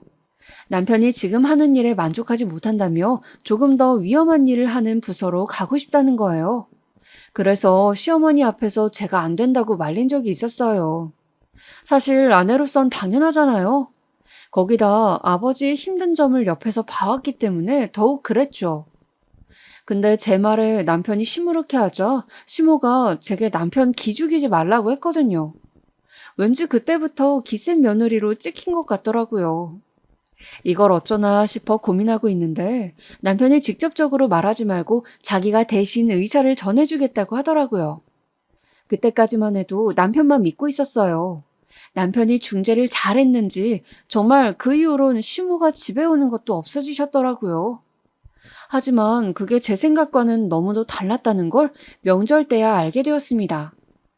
시모는 오자마자 제게 비닐장갑 2개를 획 던지시며 음식해라 라고 명령조로 말하시더라고요. 기분이 나빴지만 일단은 꼭 참았습니다. 어머니, 이거 만들어 놓으신 목록 그대로 하면 되는 건가요? 그래. 아, 근데 제가 우엉조림은 맛있게 만들지 몰라서 어떻게 만들면 될까요? 너는 살림한다는 애가 어떻게 그것도 모르니? 아니, 우엉조림 안 만들어 봤어? 내가 몇 번 만들어줬잖아. 그럼 대강 알 거 아니야? 혹시나 실수할까봐 미리 여쭤봤던 건데 시모는 그걸 가지고도 길길이 화를 내었습니다. 저도 여기서 참지 못하고 한마디를 얹으려 했는데 아주버님께서 옆에서 가만히 이야기를 듣고 있더니 한 말씀을 하시더라고요. 엄마, 재수씨가 모를 수도 있지. 왜 이리 화를 내요? 재수씨, 내가 우엉조림 기가 막히게 만들거든요? 내가 할게요.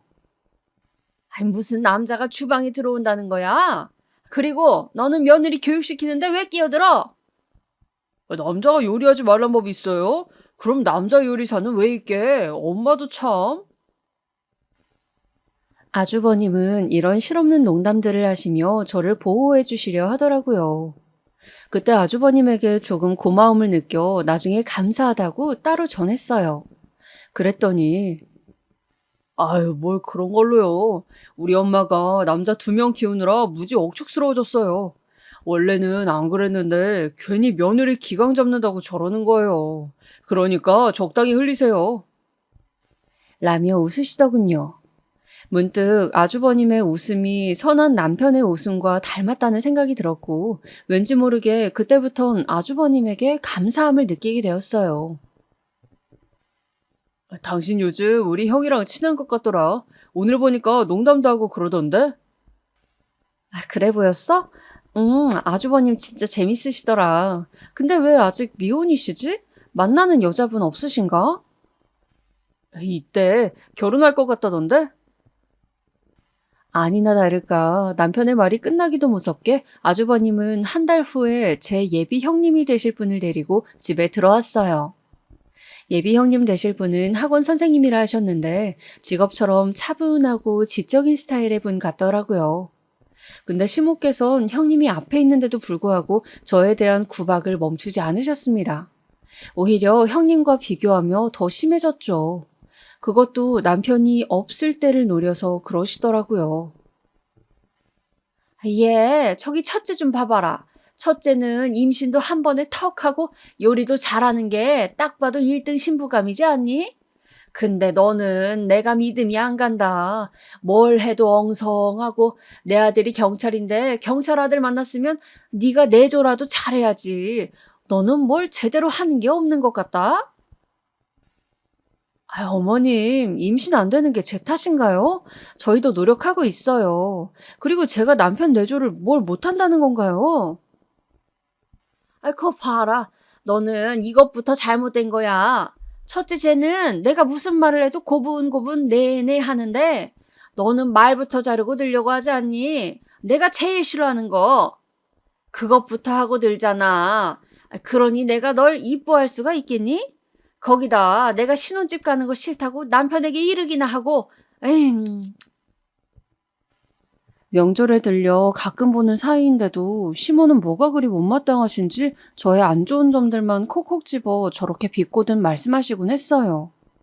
여기에 아주버님과 형님이 시모를 말리려 들었지만 아무래도 시모와 저는 첫 단추부터 잘못 깨인 듯 했습니다. 제가 그냥 웃으며 알겠습니다 어머님 했어야 했는데 시모는 맞서는 제 꼴을 견디지 못하셨고 그러다 보니 이 지경까지 흘러가게 된 거였죠. 저는 그 자리에 더 이상 있을 수가 없어 집으로 돌아와 버렸습니다. 마음이 너무 서럽기 그지없었습니다. 나중에 모든 일을 알게 된 남편이 제게 죽을 듯이 미안해했지만 그때는 남편의 위로조차 와닿지 않았습니다. 그저 시집살이가 일이 험하고 힘든 일인가, 내가 이렇게 누구한테 무시당해도 되는 존재인가, 살면서 그런 적이 한 번도 없었는데 별의별 생각이 들었죠. 근데 그러던 어느 날 저를 위로해 주시겠다고 아주버님과 형님이 술 한잔을 하자고 집으로 찾아오시겠다고 하더라고요. 아무래도 가족들 있는 앞에서 망신을 톡톡히 당한 걸 보셨으니 안쓰러워 그러신 것 같았어요. 그래서 그러자 하곤 남편과 함께 술상을 봐놓고 기다리고 있었어요. 그리고 즐거운 분위기에서 고기를 먹고 오랜만에 이야기를 나누고 있는데 갑자기 아주버님께서 조심스러운 말투로 이야기를 꺼내셨어요. 다름 아닌 지금 있는 회사에서 퇴사를 하시고 사업을 시작하신다는 말씀이셨죠. 사업이요? 네, 재수씨. 사실은 회사 다닐 때부터 계속 구상하던 거라 계획한 지는 몇 년 됐어요. 근데 목구멍이 포도청이라 풀칠하기 바빠 못 나오고 있다가 엊그제 퇴사했어요. 아주버님께서는 꽤 좋은 공기업을 다니고 계셨기에 퇴사하시고 사업을 하신다는 이야기에 놀랄 수밖에 없었어요. 그래도 아주버님 나름대로 결심을 하고 나오신 듯해 잘 되길 바라는 마음으로 응원해드렸습니다. 근데 아주버님은 제 말에 한참을 아무 말씀 없으시더니 계속 술만 들이키시더라고요. 옆에 있던 형님도 마찬가지였고요. 무슨 일인가 싶어 남편과 서로의 얼굴을 바라보고 있는데 그제야 말을 이어가셨습니다. 내가 사실은 오늘 사업 자금이 필요해서 찾아왔어. 혹시 우리한테 돈을 좀 빌려줄 수 있을까 해서. 재진이 너에게 말하려다 그래도 재수씨도 어차피 알아야 될 테니 일부러 두 사람이 있을 때 왔어. 돈을? 얼마나 필요한 건데? 한 1억 정도는 필요할 것 같아. 1억이요? 네, 재수씨. 만약에 부담이 되면 5천만 원이라도요. 사업 규모가 너무 커서 제가 감당할 수 있는 수준이 아니거든요. 투자자들도 아직 신생 사업이다 보니 투자를 꺼려하고 대신 도와주신다면 꼭 이자까지 쳐서 배로 갚아드릴게요. 약속드립니다. 순간 1억이라는 말에 저나 남편이나 화들짝 놀랐어요. 당시 저와 남편에게 1억이라는 돈이 있을 리도 만무했고 5천만 원을 빌려드릴 수는 있지만 그건 거의 전 재산을 드리는 거나 다름없었습니다. 거기다 태어날 아이도 생각해야 하는데 제가 망설이자 남편은 먼저 아주버님에게 너무 갑작스런 부탁이라 생각해 볼 시간이 필요하다고 말하더군요. 그리고 저희는 오랜 시간 고민했어요. 남편도 마음으론 아주버님의 사업을 지원해주고 싶어 했어요. 하지만 우리 둘 다 현실적인 것들을 생각하면 역시 결정이 서지 않았어요.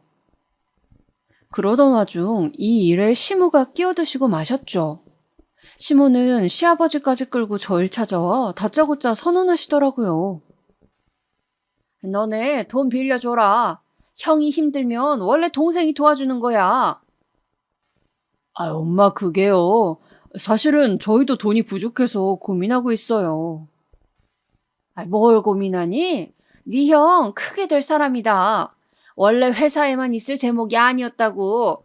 사업으로 분명 성공할 거다. 형제들은 원래 서로 돕고 살아야 하는 거야. 그래야 형도 너 힘들 때 도와주지. 아, 그건 그렇지만. 형이 널 위해 지금까지 해준 걸 생각해봐라, 재진아. 시모와 시아버지는 자기 집엔 해줄 돈이 없다며 막무가내로 저희에게 돈을 대라고 하셨습니다. 이 말에 저는 어이가 없었지만 남편은 흔들리는 듯 했어요. 결정적으로 평소 말씀이 없으셨던 시아버지마저 장남대우 해줘야겠다며 아주버님 사업에 필요한 돈을 지원하라 말씀하셨어요. 이렇게 강경하실 거면 차라리 두 분이서 대출을 받으셔서 돈을 해드려도 될 텐데 왜 그 생각은 못 하시고 저희한테 이러시는 건지 이해할 수가 없었습니다. 저는 시부모님이 가시자마자 곧바로 안 된다고 했습니다. 여보, 우리 애도 생길 거야. 그럼 육아 비용도 생각해야지.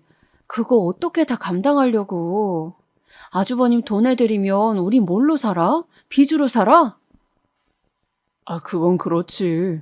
근데 엄마 아빠가 저렇게까지 하니까. 아, 나도 모르겠다.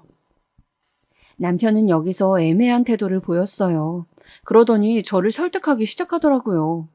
몇 날 며칠 설득하고 애걸하며 형이 분명 성공할 수 있을 거란 얘기를 골백 번도 더 넘게 했어요. 시모도 여기에 가세해서 사람을 못 살게 굴었고요. 결국 제가 졌습니다. 그 돈을 모두 아주버님 사업에 지원해드리기로 했고 아주버님은 눈물까지 글썽이시며 고맙다고 했어요. 어쨌든 두 분이 굳은 결심으로 시작한 사업이었으니 저도 진심으로 잘 되길 간절히 바랬습니다. 아주버님께서 마련하신 사무실도 가보고 거기서 가끔씩 일도 도와드리며 응원도 해드렸어요. 사업 시작 후 1년까지는 다행히 어느 정도 회사가 굴러가는 듯 했습니다. 아주버님께서 큰 돈은 아니시더라도 매달 이자라고 얼마씩을 입금해 주시며 사업 현황을 말씀해 주셨거든요.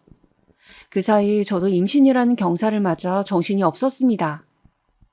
그런데 어느 날 남편이 어두운 얼굴로 이런 말을 하는 겁니다. 심장이 쿵 절벽으로 떨어지는 말이었습니다. 요즘 형이 연락이 잘 안 되네. 많이 바쁜가? 연락이 안 된다고? 순간 불길한 예감이 들었습니다. 저와 일주일 전까지만 해도 연락이 되시던 분이 안 된다고 하니 회사에 무슨 일이 생겼나 하는 생각이 들어 남편과 회사로 가보았어요. 근데 사무실이 텅 비어 있더라고요. 사무실 집기도 온데간데 없고요. 그제야 회사에 큰 문제가 생겼다는 확신이 생겨 시모 집으로 뛰어갔죠. 근데 시모는 모른다며 고개를 젓더라고요. 내가 어떻게 알겠니? 형이 엄마한테 정말 아무 말도 없었어요? 그냥 사라졌다고요? 그래, 나도 모른다. 그렇게 별 소득 없이 시부모님 집을 나와 저희는 터덜터덜 망연자실한 얼굴로 길을 걸었습니다. 특히나 남편은 이 일로 충격이 아주 심했습니다. 아, 그래. 형도 빚쟁이들 때문에 정신이 없을 거니 조금만 기다려보자. 무슨 소식이 오긴 오겠지. 우리 돈도 있는데. 말은 이렇게 했지만 늘 어딘가 나사가 하나 빠진 얼굴로 생활을 하고 있었죠. 솔직히 남편에게 화가 나기도 했습니다. 이런 가능성을 염두에 두고 투자하지 말자고 한 건데 제 말이 아닌 시부모 말에 따라 투자를 결정해 이 지경이 된 거니까요. 근데 남편은 너무 시름 깊은 얼굴로 풀 죽어 있으니 거기에다 대고 뭐라 말을 못 하겠더라고요. 그 와중에 저는 태어날 애까지 두고 있었으니 닥친 현실이 막막했습니다. 하지만 전 재산은 잃어도 애는 태어날 거고 우린 살아야 하니 남편과 저는 열심히 살자고 마음을 다잡았습니다. 남편은 승진시험 준비까지 하며 열심히 살았고 저 역시 아이가 태어난 후엔 힘들게 육아를 하고 아이가 좀 큰 이후에는 어린이집에 보내면서 아르바이트를 해 생활비를 보탰습니다. 아이 키우는 동안은 경력이 끊겼으니 딱히 할 수 있는 일이 많지 않아 식당에서 설거지도 하고 빵집에서 계산하는 일도 하면서 그렇게 닥치는 대로 일을 해나갔던 것 같아요. 정말 오로지 살아남기 위해서 살았던 시간이었습니다. 그렇게 살다 보니 5년이 훌쩍 흘러가 있더라고요. 남편은 힘들게 일하는 절 보며 늘 미안해했어요. 내가 그때 바보같이 형 말만 듣지 않았어도 일이 이렇게 되진 않았을 텐데. 미안해. 지질이 못난 나 때문에 당신이 고생하네. 됐어. 이미 지난 일 잊고 잘 살자. 그러기로 했잖아, 우리. 그래도 아마 제가 그 시간을 버틸 수 있었던 건 가족이라는 울타리가 있었기 때문일 겁니다. 특히나 제 몸으로 낳은 자식이 있으니 그 어떤 것도 감수하고 버티게 되더라고요. 물론 남편이 미웠던 건 사실입니다. 하루에 몇백 개가 넘는 접시들을 닦으며 허리가 끊어질 것 같이 아플 땐 남편만 아니었어도 도망간 아주버님만 아니었어도 이런 고생은 하지 않았을 텐데 하고 원망하기도 했어요. 하지만 사람이 과거에 머물다 보면 현재를 볼 수 없고 미래도 꿈꿀 수 없게 되잖아요. 그래서 과거의 불행한 기억을 벗어나 행복해지기 위해 더 열심히 발을 동동 굴렀던 것 같아요. 그런데 그렇게 열심히 살던 우리에게 너무 가혹하리만큼 충격적인 일이 생겼는데요. 시모가 갑자기 저희에게 저녁을 먹자며 부르더라고요. 사실상 아주버님이 자취를 감추신 후 저희는 시댁과 좀 거리를 두며 살게 되었는데 갑작스럽게 호출이니 저희도 좀 당황스러웠죠. 그런데 그 자리에는 믿기지 않을 사람이 서 있었습니다. 다름 아닌 아주버님과 형님이었어요. 남편도 저도 귀신을 본 듯한 얼굴로 바뀌었죠. 미안하다, 재진아. 재수씨, 미안해요. 지금 이게 미안하단 말로 해결될 일이야? 형 때문에 우리가 지금까지 어떻게 살았는지 알아? 아냐고! 그러자 아주버님은 무릎을 꿇으시며 말을 이어갔죠. 나라고 마음이 편했겠니? 나도 오고 싶었어. 근데 빚쟁이들 피해 다니느라 그럴 여력이 없었어. 엄마가 해준 집에 숨어 있는 거 말곤 할 수 있는 게 없었다. 엄마가 해준 집? 그럼 형이 어디 있는지 알고 있었어요? 있는데 숨기신 거예요? 아이, 미안해요, 서방님. 저희도 정말 마음이 편하지 않았어요. 어머니 너무 뭐라 하지 마세요. 이로써 모든 게 밝혀졌죠. 시모가 아주버님과 형님을 숨겨주셨고 두 사람은 멀쩡히 잘 먹고 잘 살았다는 것을요. 거짓골로 나타날 줄 알았던 두 사람이 꽤 멀끔한 얼굴로 저렇게 말하는 걸 보니 속이 뒤집혀지는 것 같았습니다.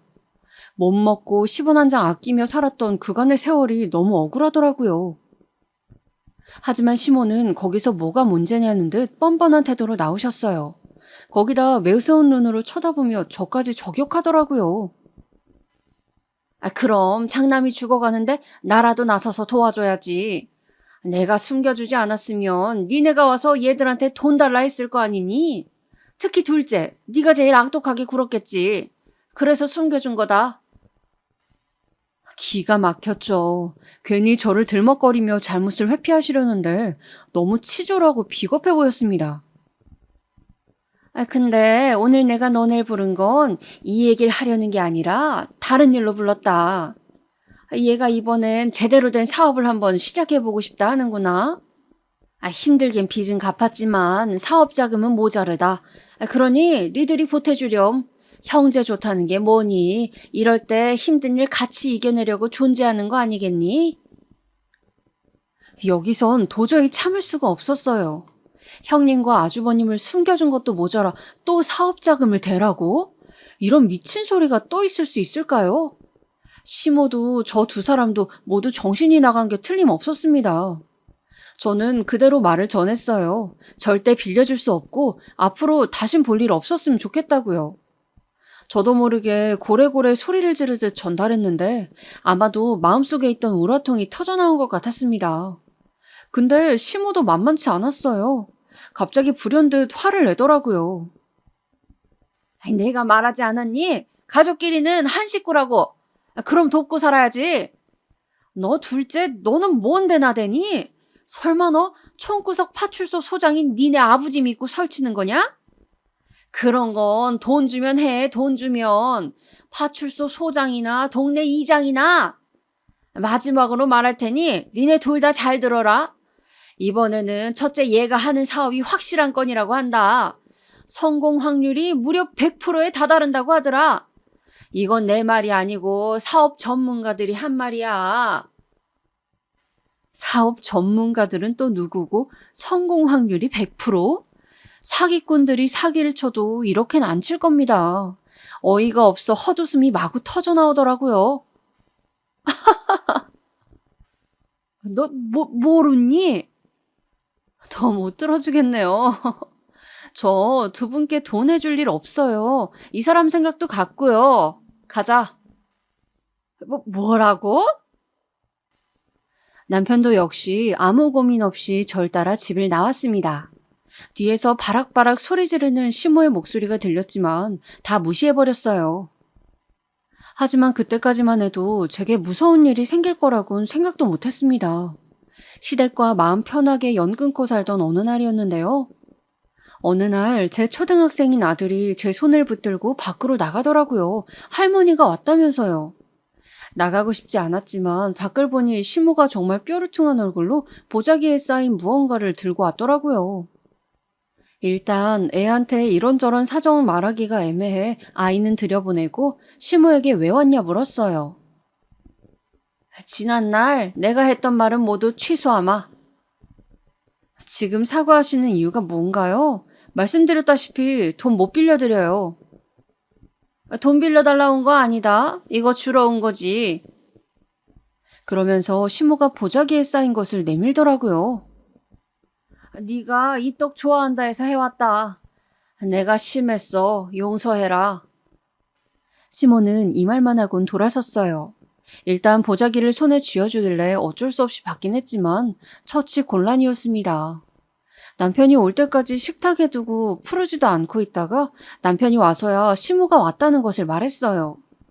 그러자 남편도 한숨을 쉬며 보자기를 풀러 안에 있는 떡을 확인하더라고요. 우리 엄마 때문에 하루 종일 심란했겠네. 그래서 저녁도 못했구나. 그냥 떡이나 먹자. 안 먹어. 당신이나 먹어. 먹어봐. 당신 오늘 아무것도 못 먹었을 거 아니야. 그래. 아무것도 못 먹었지. 정말 물도 한 잔 안 먹었던지라 배고프긴 했어요. 일단 눈앞에 제가 좋아하는 맛있는 떡이 보이자 저도 모르게 본능적으로 남편이 건네주는 떡을 우물우물 삼켰습니다. 근데 떡 맛이 어딘가 이상했어요. 몇 개를 집어먹으면서도 이게 원래 내가 알던 그 떡 맛인가 싶어 몇 번을 음미했어요. 제가 원래 미각이 둔하거든요.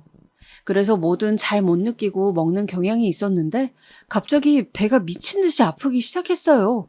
눈앞이 핑그르르 돌 정도로 아프면서 엄청난 고통이 몰려오는데 숨이 쉬어지지가 않아 남편을 불렀습니다. 여보! 왜 그래?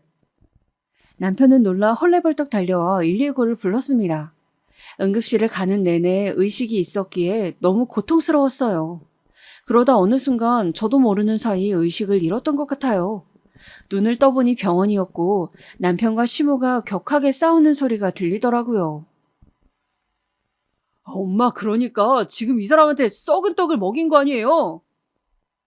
아이, 내가 무슨 썩은 떡을 먹여? 아니다. 솔직히 말해요. 먹였잖아요. 왜 자꾸 아니라고 발뺌하세요? 이러면 저 조사해 볼 거예요. 배가 계속 찌르르 아파 말소리는 희미하게 들렸지만 썩은 떡이라는 글자가 머릿속에 들어오는 순간 어떻게 된 상황인지 알겠더라고요. 아픈 와중에도 분노가 치솟았습니다.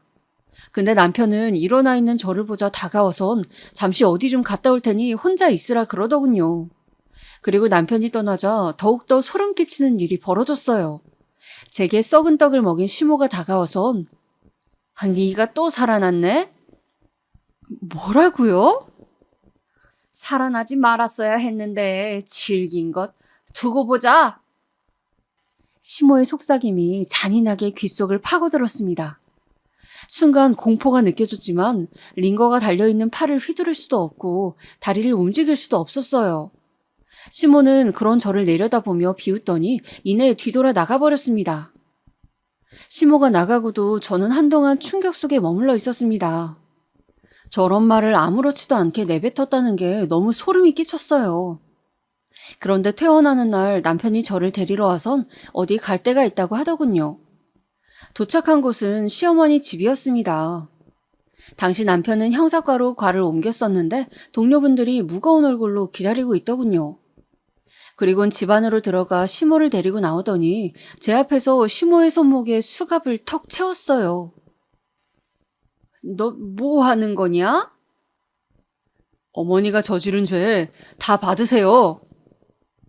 남편은 시모가 저지른 죄를 하나하나 음조려 주었어요.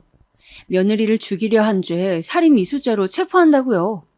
결국 시모는 그렇게 체포되어 조사를 받았고 징역까지 선고받게 되었습니다. 어떻게 징역까지 선고받았냐고요? 남편이 전해준 사실은 무척이나 충격적이었습니다. 남편은 제가 병원에 있던 사이 시모의 집에 가 물건을 뒤졌다고 해요. 충격적이게도 시모의 집에선 농약을 탄 음료수가 발견이 되었다고 해요. 그걸 어떻게 먹일지를 치밀하게 적은 일기장도 함께 발견이 되었고요. 아마 남편이 집을 뒤지지 않았다면 두 번째는 독극물이었겠죠. 그걸 만약 먹었다면 저는 지금처럼 이 글을 쓰고 있지도 못했을 거고요. 나중에 알게 된 사실이지만 시모는 조현병이라는 정신병을 앓고 있었죠. 지금 생각해보면 온전한 사람의 생각으로는 그런 일을 감행할 수 없으니 그 병명이 이해가 되었습니다. 한동안 이 일에서 헤어나오지 못했답니다. 다행히 그 후론 조금씩 정신과를 다니며 마음을 회복했고요. 사실 얼마 전에 우연히 길을 지나가다가 교도소에서 나온 시모를 마주쳤습니다. 그래서 그런지 10년도 더 된 일이지만 아직도 그때를 회상하면 가슴이 쿵 하네요. 부디 많은 격려의 말씀 부탁드립니다.